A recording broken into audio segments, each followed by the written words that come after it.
Welcome to Come to India, friend. Where are you from? I'm from Spain. Your accent is adorable. I love Spain. I love ziplining. It's amazing. If I lived in Spain, I would zipline every day. You would do a lot of ziplining there. No, I don't like zipline. What? Yeah. Why do you live in Spain then?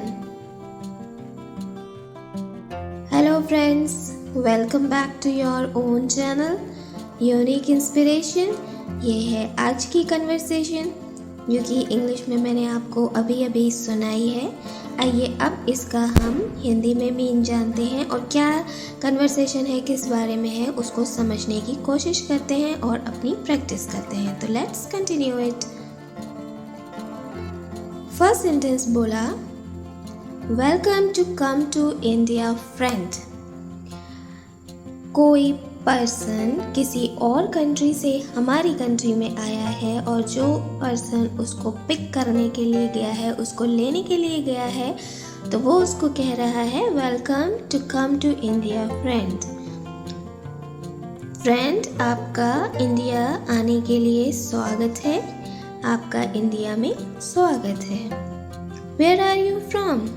अब ये small C conversation है एक दूसरे को जानने की कि आप कहाँ से हैं। Where are you from? आप कहाँ से हैं? I am from Spain. मैं स्पेन से हूँ।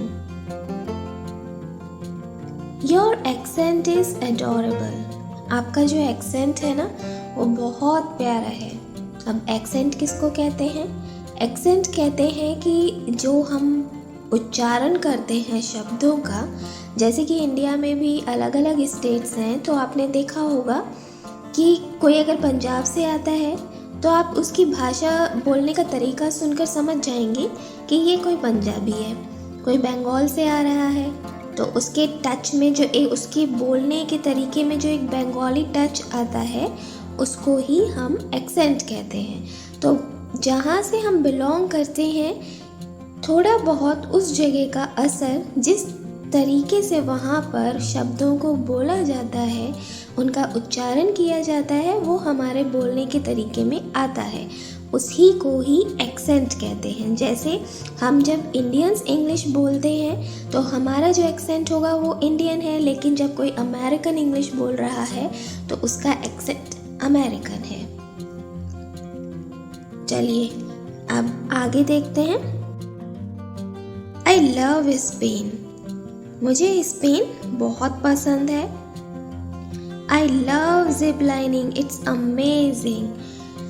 स्पेन मुझे बहुत पसंद है और स्पेन में जो जिपलाइनिंग होती है वो मुझे बहुत पसंद है। इट्स अमेजिंग, वो बहुत अमेजिंग है, यानी बहुत अच्छी है।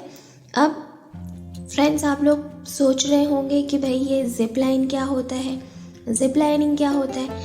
वही समझाने के लिए मैंने ये जो फ़ोटो डाली है इसमें वीडियो में, आप ये फ़ोटो देख रहे हैं कि ये रस्सी जा रही है और इससे लटकते हुए लोग बाग जा रहे हैं। ये इसी को ही जिप लाइनिंग कहा जाता है। ठीक है, कि ये रस्सी का एक साइड से दूसरे साइड पे वो रस्सी बंधी हुई है और इस तरीके से बैठने की है, वो बैठे हुए हैं वहाँ पे और उस तरीके से लटकते हुए जो जा रहे हैं, इसको ही जिप लाइनिंग कहते हैं। आप फोटो देखकर समझ जाएंगे।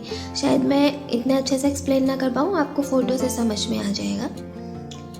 If I lived in Spain I would zip line every day.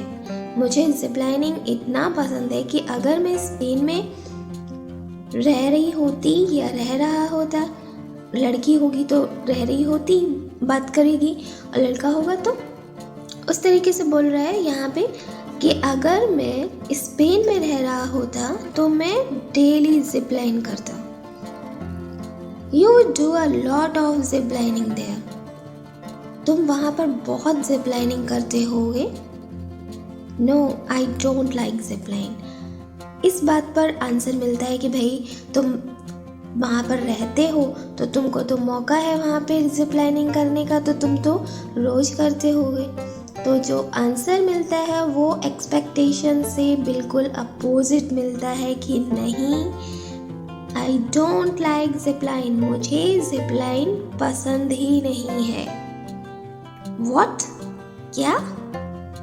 या हाँ भाई, किसी को जिप लाइनिंग करना बहुत पसंद है, वो जहाँ रहता है वहाँ पे ये फैसिलिटी नहीं है।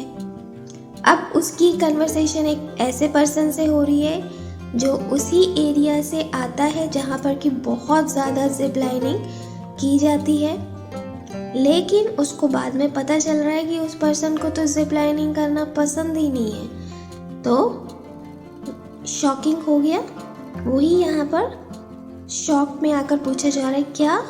आंसर मिलता है हाँ। Why do you live in Spain then? तो फिर तुम स्पेन में क्यों रहते हो? मतलब कहने का ये कि अगर तुमको जिप लाइनिंग करना पसंद नहीं है तो फिर तुम स्पेन में क्यों रहते हो? एक तरीके से ये सरकाज़म है, सरकास्टिक वे में ये बात बोली गई है। सरकाज़म मीन्स व्यंग करना, टोंट करना, जिसको कि हम बोलते हैं अपनी आम भाषा में।